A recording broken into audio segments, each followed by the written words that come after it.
everyone, good morning ma'am. So for today's video, the group 3 will be discussing our topic. But before that, let me introduce to you my co-members. So starting with Naida Ali and then Abdullah Yasser. So I will be the first to discuss our topic, which is entitled The Health, Diseases and Gender. But before that, let me define to you what is the definition of health diseases.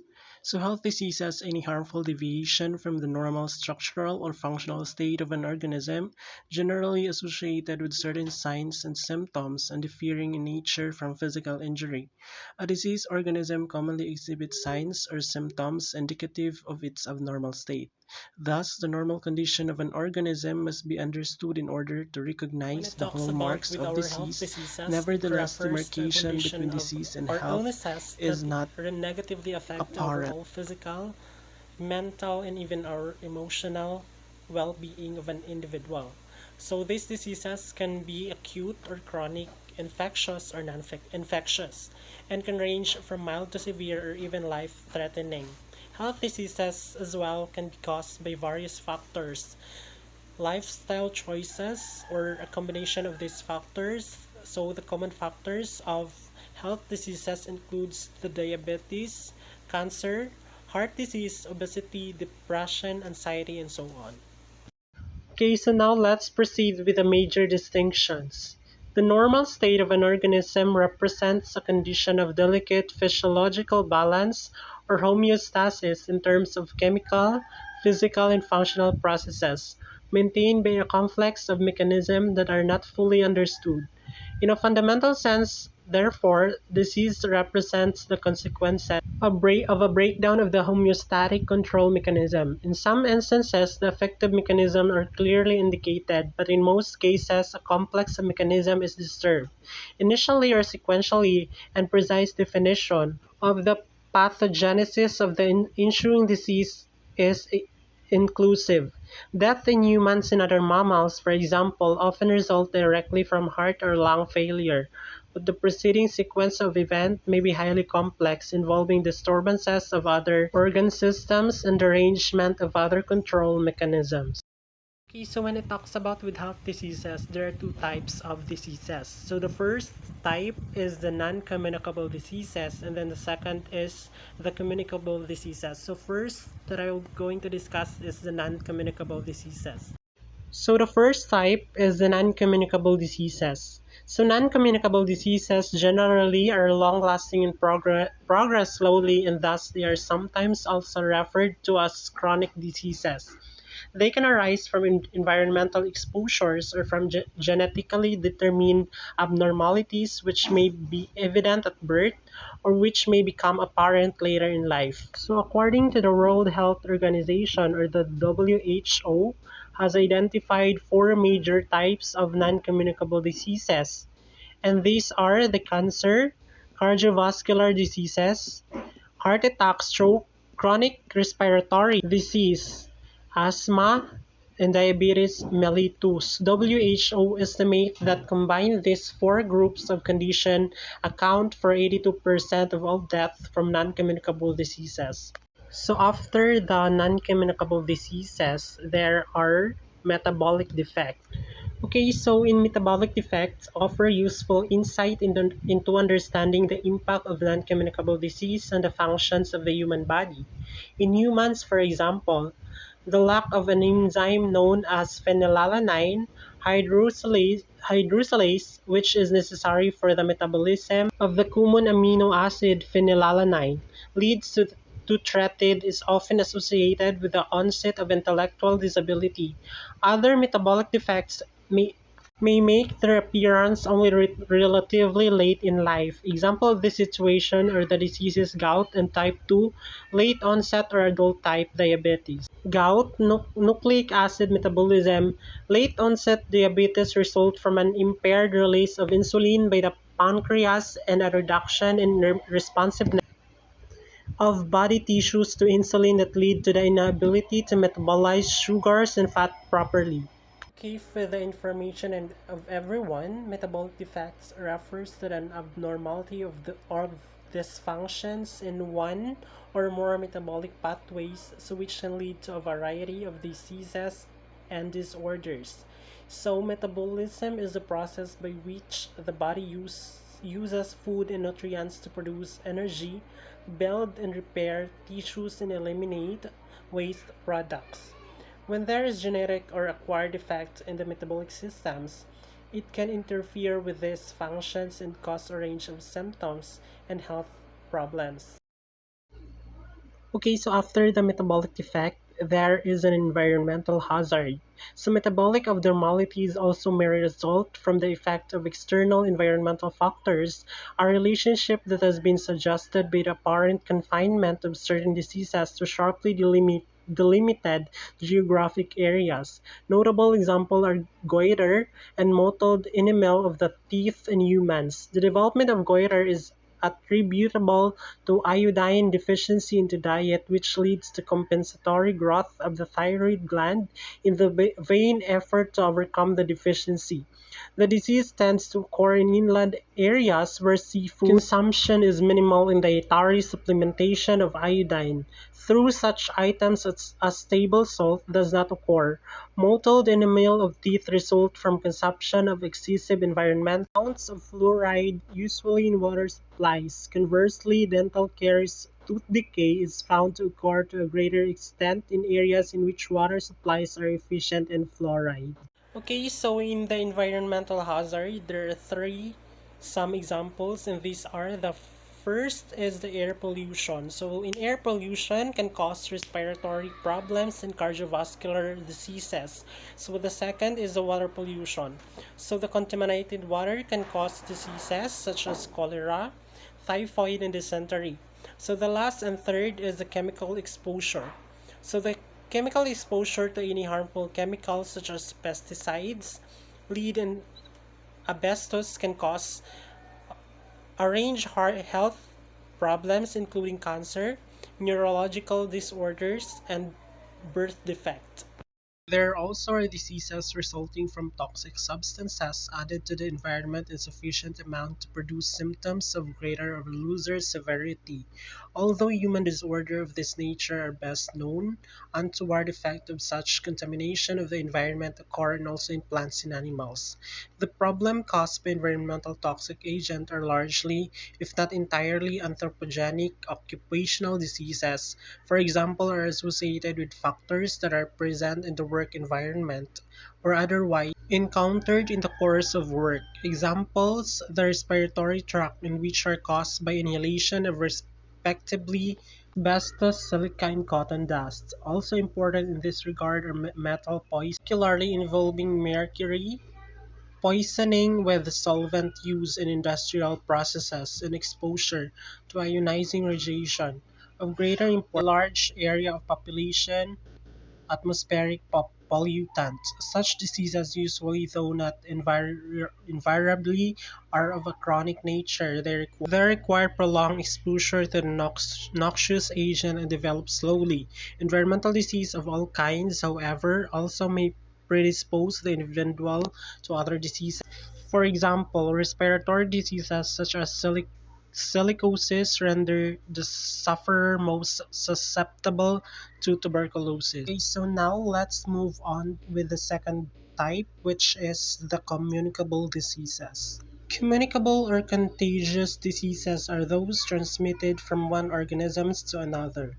Infectious diseases are diseases caused in the host by infection with living and therefore replicating microorganisms such as animals, parasite, bacteria, fungi, or viruses.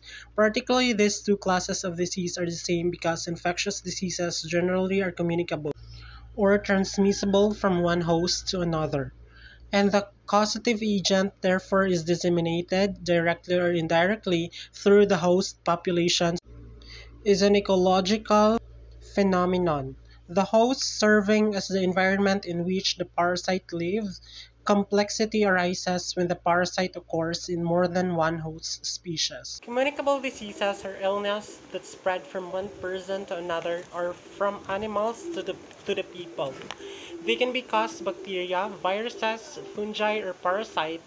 So here are some examples of communicable diseases, and these are influenza, measles, tuberculosis, hepatitis A, B, and C, HIV and AIDS, sexually transmitted infections, malaria, Zika virus, Ebola virus, and last is the COVID-19. So now let's proceed with how gender affects health. Your biology allows you to escape certain health problems. However, most health condition affects both men and women in varying degrees and ways. In some cases, doctors don't have a ready explanation for why certain diseases and women in nearly equal numbers and generally affect them in the same ways. It raises heart disease risk in women and more than men. However, the diabetes risk for women and essentially puts them at the same risk for heart disease as men.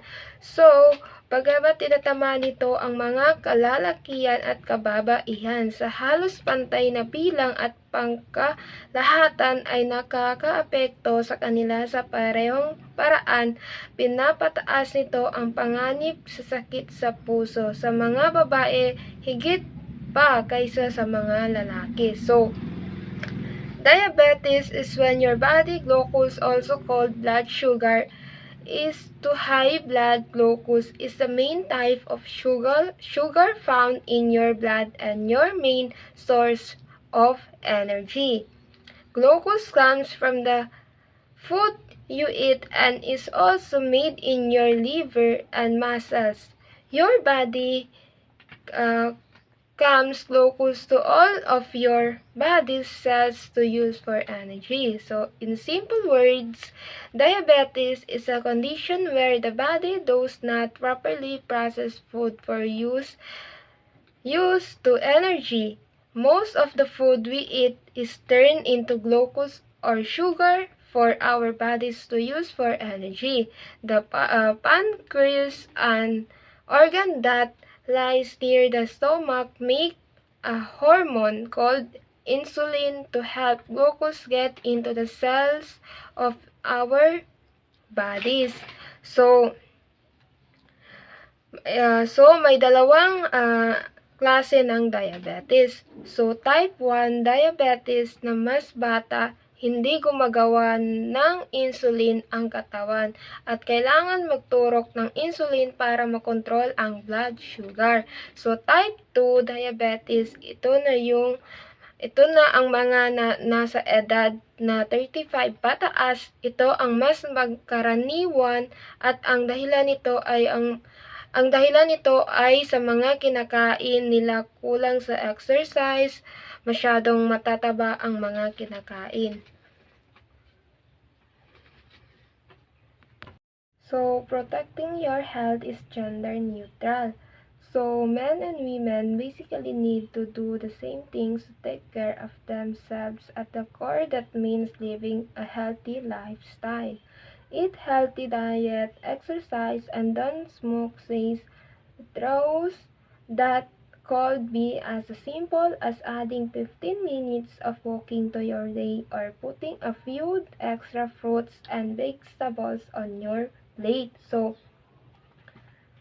when we say protect your health is gender neutral, so dapat alagaan natin ang ating mga sarili para hindi tayo magkasakit at dapat kumain ng tama and healthy foods upang maiwasan ang mga ito.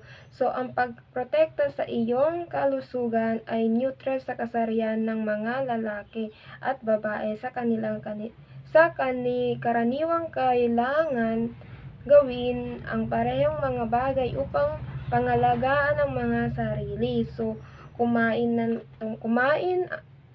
tama at kumain ng healthy foods, iwasan ang paninigarilyo dahil nakakasira sa ating katawan, then konting exercise.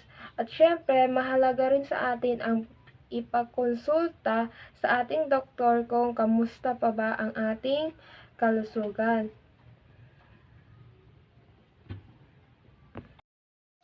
So now let's proceed with Parkinson's disease. So Parkinson's disease, this disabling neurological disease affects about 50% more. Researchers suggest that this may also have to do with estrogen, which protect neurological function by activating certain proteins or interacting with molecules called free radicals. Men relative lack of estrogen leaves them with less protection. Several studies have also pointed to the possibility that Parkinson's disease has a genetic link to the male X chromosomes. Males are also more at risk for the following: autism, kidney stone, and pancreatitis. So when it talks about with the Parkinson's disease, it is a neurodegenerative disorder that affects movement. It is caused by the loss of dom- dopamine producing cells in the brain, which result in tremors, stiffness, and difficulty with balance and coordination. Other symptoms may include slowed movement, difficulty in initiating movement, and cognitive impairment. So the disease usually develops slowly over time and is more common in people over the age of 60 years old. Access to education. A 2013 report by UNESCO found that 31 million girls of primary school age were not in school, and about one out of every four young women in developing countries had never completed their primary school education. That number represents a huge pool of untapped girl power. That same report suggests that educated women are more likely to get married later, survive childbirth, raise healthy kids, find work, and earn more money among their positive employment opportunities. Even a country as wealthy and developed as the US, women still experience a major inequality in the workforce.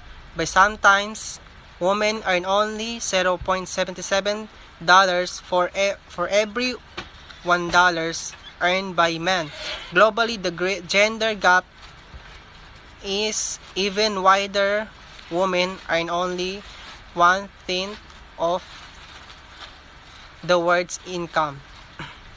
Despite working two-thirds of the total work hours, empowering women are likely to invest more of their money back into their families and communities than men typically do. Reproductive health and rights. 225 million women in developing countries have an unmet need for family planning, contributing to 74 million unplanned pregnancies and 36 million abortions every year.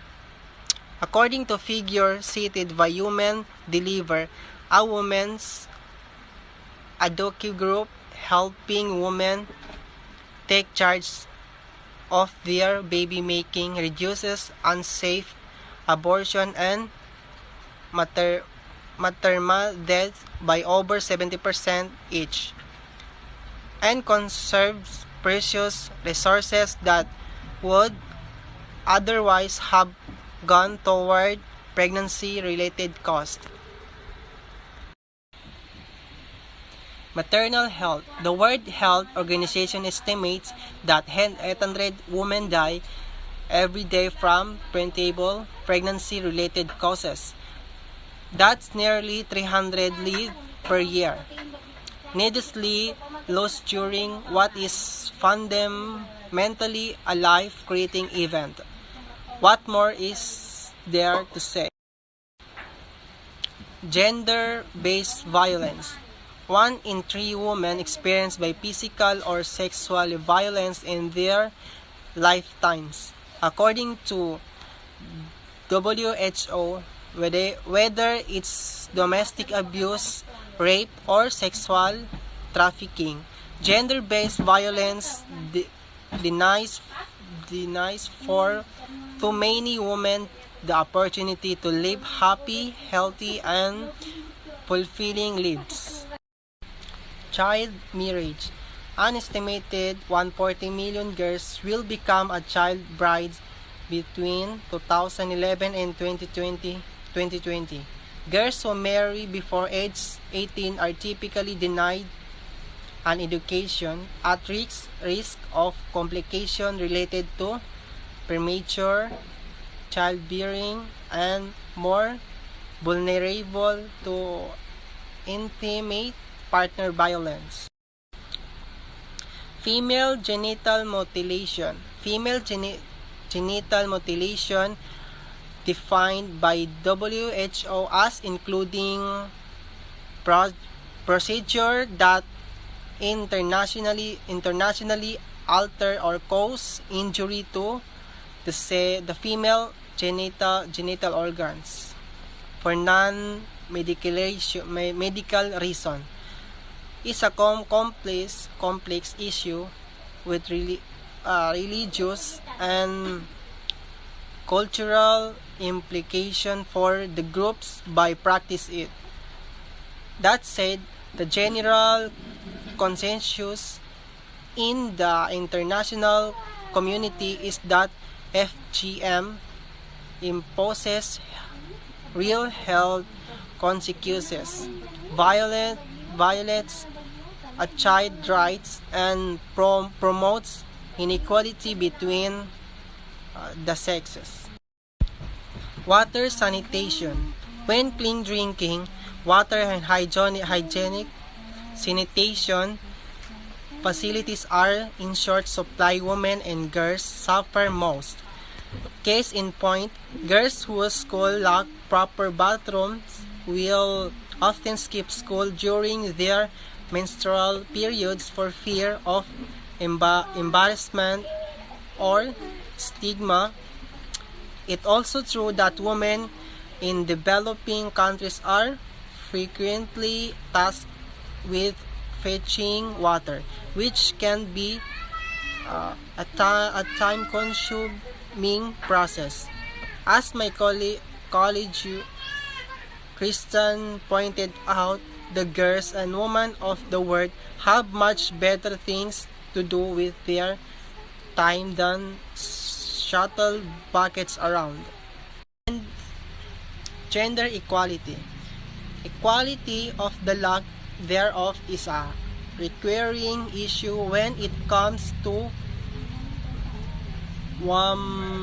women and girls, whether it's unequal access to schooling for girls in developing countries or in unequal pay for women in the workplace. In a world where 95% of countries are led by a male head of state, it's clear that we as a global community have a long way to go before women are given a fair shake.